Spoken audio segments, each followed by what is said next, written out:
গত মাসের 7 তারিখে কলকাতায় মুক্তি পেয়েছিল সুপারস্টার জিতের সিনেমা বুমেরাং। আর গত মাসের 17 তারিখে বাংলাদেশে মুক্তি পেয়েছিল সুপারস্টার শাকিব খানের সিনেমা তুফান।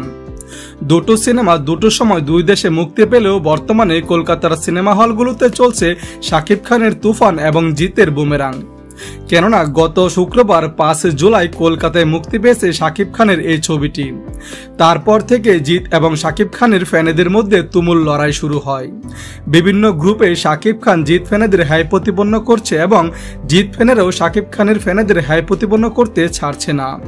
তো এখন প্রশ্ন আসতেই পারে, শাকিব খানের তুফান সিনেমা কলকাতায় কেমন বিজনেস করছে বা দর্শক মহলে ঠিক কতটা সাড়া ফেলতে সক্ষম হয়েছে।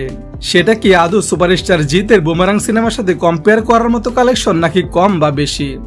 বন্ধুরা, জানলে অবাক হবেন, কলকাতায় ঢাকঢোল পিটিয়ে মুক্তি দেওয়া হয়েছে এই তুফান সিনেমাটি, যার ডিস্ট্রিবিউশনের দায়িত্বে আছেন কলকাতার সবচেয়ে বড় প্রযোজনা প্রতিষ্ঠান SBF।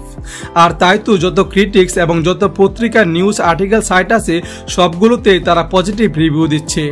কিন্তু সিনেমা হল বলছে উল্টো কথা, সেইখানে দর্শকদের তেমন কোনো সাড়া পাওয়া যাচ্ছে না। প্রায় প্রতিটা হলে 10 থেকে 15 জন এই সিনেমাটা দেখছে। সিনেমা রিলিজের 4 দিন হলেও এখনো সিনেমাটি ঘুরে দাঁড়াতে সক্ষম হয়নি।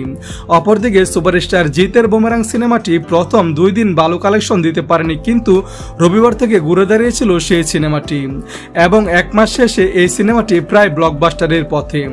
4 কোটি টাকা বাজেটের এই সিনেমাটি প্রায় 4 কোটি টাকা ইনকাম করতে সক্ষম হয়েছে। আর সেই জন্য জিত ভক্তদের উচ্ছ্বাসের কোনো কমতি নেই।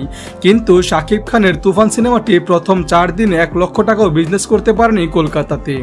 তুফান সিনেমার আগে শাকিব খানের আরো অনেকগুলো সিনেমা কলকাতায় রিলিজ হয়েছিল এবং সেগুলো বক্স অফিসে মুখ থুবড়ে পড়েছিল। শাকিব খান বাংলাদেশের অনেক বড় একটা নাম, কিন্তু কলকাতার মার্কেটে এত কম্পিটিশন থাকার পরে সেখানে শাকিব খান কতটুকু নিজেকে মেলে ধরতে পারবেন সেটা নিয়ে সংশয় ছিল এবং ফলাফলও পক্ষে কথা বলছে না। জিত এবং শাকিব খানের দুটো ছবিকে একসাথে কম্পেয়ার করলে দেখা যাবে কালেকশনের দিক দিয়ে বুমেরাং সিনেমাটি প্রথম 4 দিনে যা আয় করেছিল, শাকিব খানের তুফান সিনেমাটি তার 10 ভাগের 1 ভাগও আয় করতে সক্ষম হয়নি।